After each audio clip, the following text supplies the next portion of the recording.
गोटे गरीब असहाय युवक टिके थाए।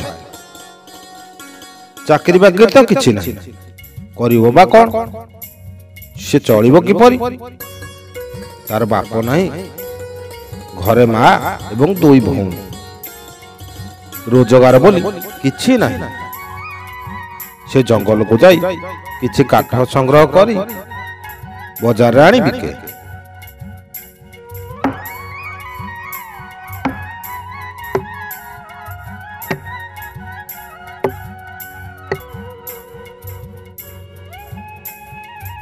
माँ और भौणी माने पर घरे पाइटी करी जहा किछि आणती एमिति भाବରେ दुखे कष्ट चली जाती।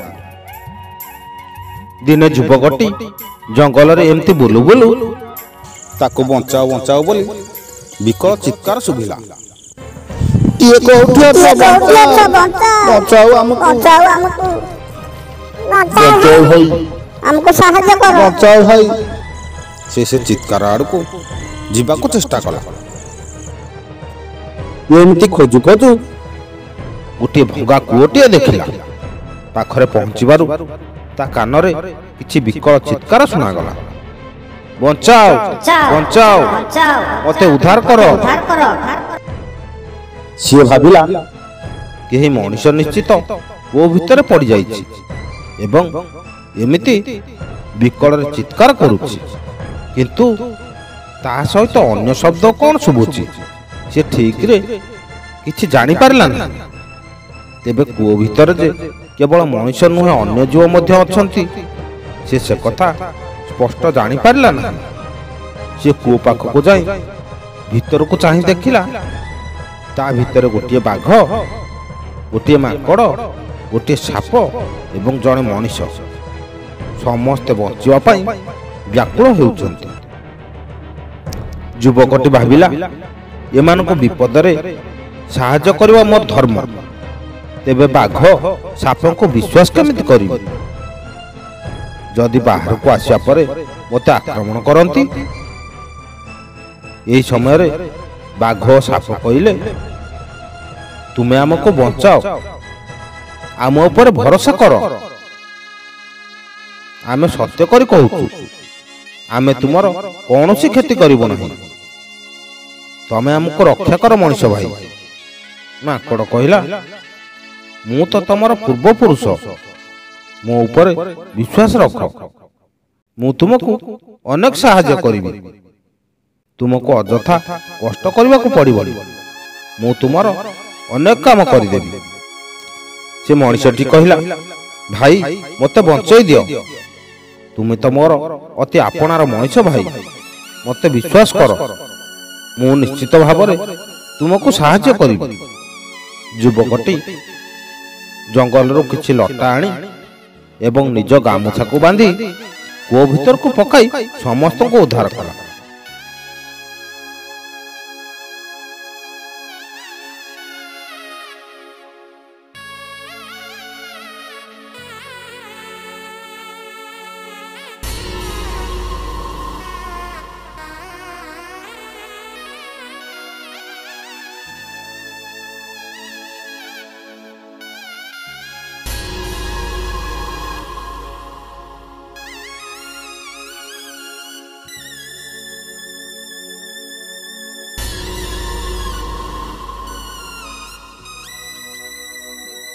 तापरे समस्ते युवक जन को धन्यवाद दे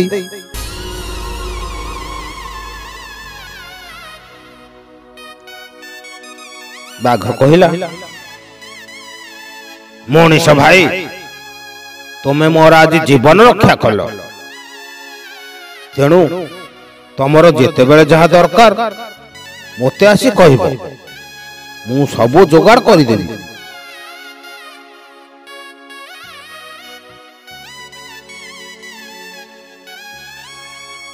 साप कहिला,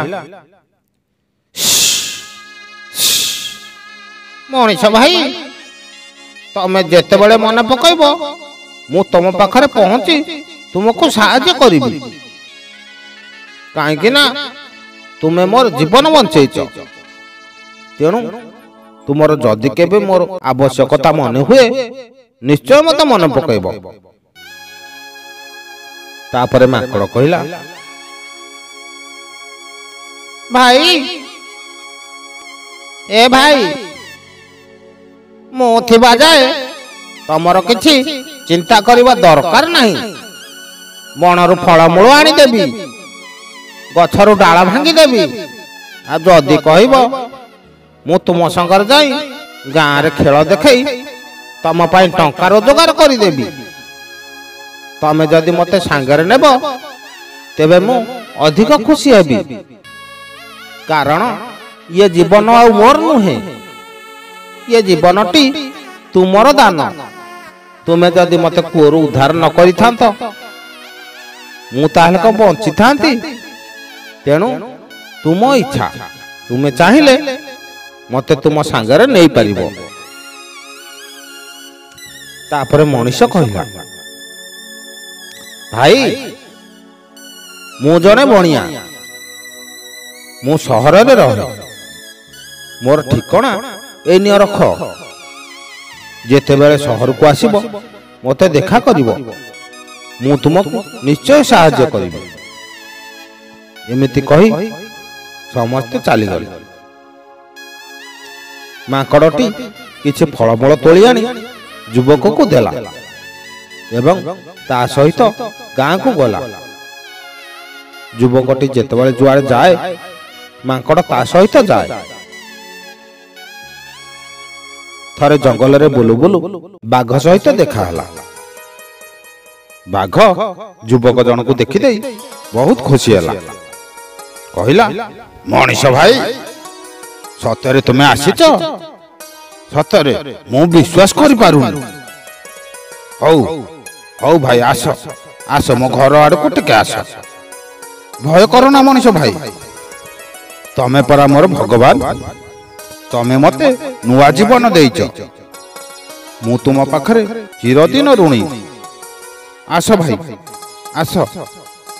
ଏହା କହି ବାଘ ତାକୁ ଅତି ଆଦର ସହିତ ଗୁମ୍ଫା ପାଖକୁ ଡାକି ନେଇ ଗୁଡ଼ାଏ ଗହଣା ଦେଲା। ଆଗରୁ ଯେଉଁମାନଙ୍କୁ ମାରି ଖାଇଥିଲା ସେମାନଙ୍କର ଗହଣା ତା ଗୁମ୍ଫାରେ ପଡ଼ିଥିଲା। କହିଲା, ମଣିଷ ଭାଇ, ଏସବୁ ମୋର କିଛି କାମରେ ଆସିବ ନାହିଁ, ବରଂ ତୁମେ ନେଇଯାଅ, ତୁମର ଏ ବହୁତ ଦରକାରରେ ଆସିବ।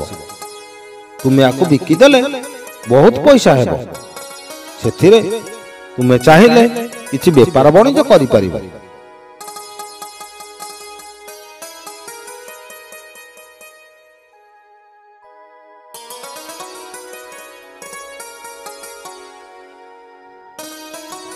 ଯୁବକ ଜଣକ ଭାବିଲା, ଏଥର ମୋର ଆଉ କିଛି ଦୁଃଖ ରହିବ ନାହିଁ, ମୁଁ ଏଥର ବହୁତ ଖୁସିରେ ଚଳିବି।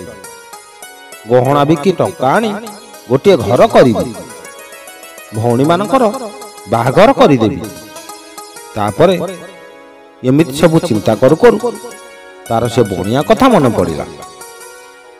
ତାପରେ ସେ ବଣିଆ ଘରକୁ ଗଲା।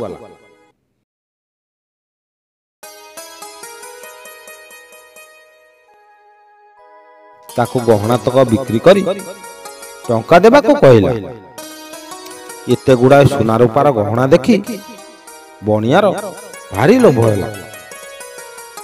ମନେ ମନେ ସେ କୁଟ ପାଞ୍ଚିଲା। ବଣିଆ ଯୁବକକୁ ଆଦର ସତ୍କାର କରି ଖୁଆଇ ପିଆଇ କହିଲା, ବନ୍ଧୁ, ତୁମେ ଏଠି ବିଶ୍ରାମ କରୁଥାଅ, ମୁଁ ବଜାରରୁ ସୁନା ରୂପାର ଦର ବୁଝି ଆସେ, ତାପରେ ଯାଇ ଯାହା କରିବା। ଯୁବକଟି ବଣିଆ ଘରେ ବିଶ୍ରାମ କଲା। ବଣିଆ କିଛି ସୁନା ନେଇ ରାଜାଙ୍କ ପାଖକୁ ଯାଇ କହିଲା, ମଣିମା, ଜଣେ ଚୋର ମୋ ଘରକୁ ଏସବୁ ଗହଣା ବିକିବାକୁ ଆସିଛି। ଏଇସବୁ ନିଶ୍ଚିତ ଚୋରି ଜିନିଷ, ନହେଲେ ସେ କଣ ଏତେ କମ ଦାମରେ ଇଏ ସୁନା ସବୁ ବିକିବାକୁ କହିଥାନ୍ତା।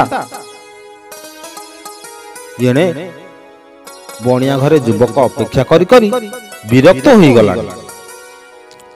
ରାଜାଙ୍କ ସିପାହୀମାନେ ଆସି ତାକୁ କିଛି କହିବାକୁ ନ ଦେଇ ବାନ୍ଧି ନେଇଗଲେ। ବଣିଆ କହିଲା, ହଁ ଆଜ୍ଞା, ଏଇ ସେଇ ଚୋର, ରାଜା କହିଲେ, ଆରେ କିଏ ତୁ? ଇଏ ଗହଣା ସବୁ କେଉଁଠୁ ପାଇଲୁ?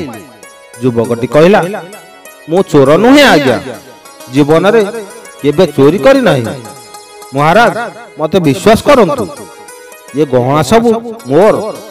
ବଣିଆ କହିଲା, ମହାରାଜ ମତେ କହୁଥିଲା ତୁମେ ରାଜାଙ୍କ ପାଖକୁ ଯାଅ ନା, ଇଏ ସୁନାକୁ ଆମେ ଦୁଇ ଜଣ ଅଧା ଅଧା କରିନେବା। ଆପଣ ତ ଜାଣନ୍ତି ମୁଁ ମିଛ କହେନି କି କାହାକୁ କେବେ ଠକି ନାହିଁ, ଏଣୁ ମୁଁ ଠିକ କଲି, ମୁଁ ରାଜାଙ୍କ ପାଖକୁ ନିଶ୍ଚୟ ଯିବି। ରାଜା କହିଲେ, ତୁମେ ଠିକ କରିଛ ବଣିଆ, ତୁମକୁ ଏହି କାମ ପାଇଁ ନିଶ୍ଚୟ ପୁରସ୍କାର ମିଳିବ। ତାପରେ ରାଜାଙ୍କ ନିର୍ଦ୍ଦେଶରେ ସିପାହୀମାନେ ଯୁବକକୁ ବାନ୍ଧି ନେଇ କାରାଗାରରେ ବନ୍ଦ କରିଦେଲେ। ଯୁବକଟି ମନେ ମନେ ଭାବୁଥିଲା, ସୃଷ୍ଟିର ସବୁ ଜୀବମାନଙ୍କ ମଧ୍ୟରେ ଶ୍ରେଷ୍ଠ ଜୀବ ହେଉଛି ମଣିଷ। ହେଲେ କଣ ହେବ, ତାପରି ଅବିଶ୍ୱାସୀ ବେଇମାନେ ଆଉ କେହି ନାହାନ୍ତି।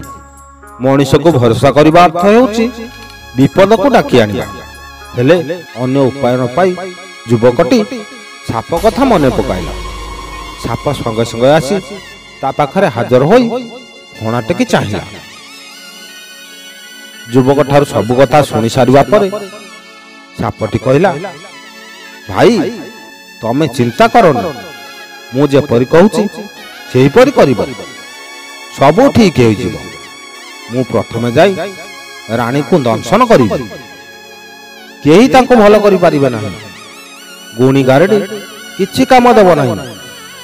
ତୁମେ ଯାଇ ରାଣୀକୁ ଛୁଇଁଲେ ସିଏ ଭଲ ହେବେ। ତୁମେ ନ ଛୁଇଁବା ପର୍ଯ୍ୟନ୍ତ ରାଣୀ ସେମିତି ବେହୋସ ହୋଇ ପଡ଼ିଥିଲେ।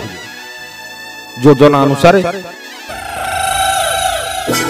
ସାପ ରାଣୀ ହଂସପୁରକୁ ଯାଇ ମହାରାଣୀକୁ ଦଂଶନ କରି ପଳାଇ ଆସିଲା। ମହାରାଣୀ ଚିତ୍କାର କରି ମୂର୍ଚ୍ଛିତ ହୋଇ ପଡ଼ିଲେ। ରାଜଭବନରେ ହାହାକାର ପଡ଼ିଗଲା। ରାଣୀଙ୍କ ପାଇଁ ସବୁରି ମନରେ ଦୁଃଖର ବାଦଲ ଖେଳିଗଲା। କେତେ ଗୁଣିଆ ବୈଦ୍ୟ ଡାକରା ହେଲେ, କେହି ମହାରାଣୀକୁ ଭଲ କରିପାରିଲେ ନାହିଁ। ତାପରେ ରାଜା ଘୋଷଣା କଲେ, ଯିଏ ମହାରାଣୀକୁ ଭଲ କରିଦେବ ସେ ରାଜା ଦରବାରରେ ନିଯୁକ୍ତି ପାଇବ ଏବଂ ପୁରସ୍କାର ସ୍ୱରୂପ 500 ସ୍ୱର୍ଣ୍ଣ ମୁଦ୍ରା ପାଇବ। ଯୁବକ ଜଣକ କାରାଗାର ପାଖରେ ଥିବା ପ୍ରହରୀକୁ କହିଲା, ଭାଇ ରାଜାଙ୍କୁ କୁହ ମୁଁ ରାଣୀକୁ ଭଲ କରିଦେଇ ପାରିବି, ତେଣୁ ମୋତେ ରାଣୀ ଅନ୍ତଃପୁରକୁ ନେଇ ଚାଲନ୍ତୁ। ପ୍ରହରୀ ଜଣକ ରାଜାଙ୍କୁ କହିବାରୁ ରାଜା ଯୁବକକୁ ରାଣୀ ଅନ୍ତଃପୁରକୁ ନେଇଗଲେ। ସେ ରାଣୀକୁ ଯାଇ ଛୁଇଁ ଦେବା ମାତ୍ରେ ରାଣୀ ଆଖି ମଳି ମଳି ଉଠି ବସିଲେ। ଏହା ଦେଖି ରାଜା ଖୁସି ହୋଇ ଯୁବକକୁ ତାଙ୍କ ଦରବାରରେ ଚାକିରି ଦେଲେ, ବହୁତ ପୁରସ୍କାର ମଧ୍ୟ ଦେଲେ। ଯୁବକ ଠାରୁ ସବୁ କଥା ଶୁଣିବା ପରେ ସେ ଠକ ଅବିଶ୍ୱାସୀ ବଣିଆକୁ ଡାକି ଦଣ୍ଡ ପ୍ରଦାନ କଲେ। ମଣିଷକୁ ଅବିଶ୍ୱାସ କଲେ ସବୁ ବିଶ୍ୱାସ ତୁଟିଯାଏ, ଏଣୁ ସବୁରି ବିଶ୍ୱାସ ଭାଜନ ହେବାକୁ ଚେଷ୍ଟା କରିବା ଉଚିତ। ବନ୍ଧୁ, ଆଜିର ଭିଡ଼ିଓଟି କେମିତି ଲାଗିଲା କମେଣ୍ଟ ମାଧ୍ୟମରେ ଜଣାଇବାକୁ ଅନୁରୋଧ। ଏମିତି କିମ୍ବଦନ୍ତୀ କାହାଣୀ, ନୀତିଶିକ୍ଷା କାହାଣୀ ଗୁଡ଼ିକ ଶୁଣିବା ପାଇଁ ଚ୍ୟାନେଲକୁ ସବସ୍କ୍ରାଇବ୍ କରନ୍ତୁ। ଜୟ ଜଗନ୍ନାଥ। ନମସ୍କାର।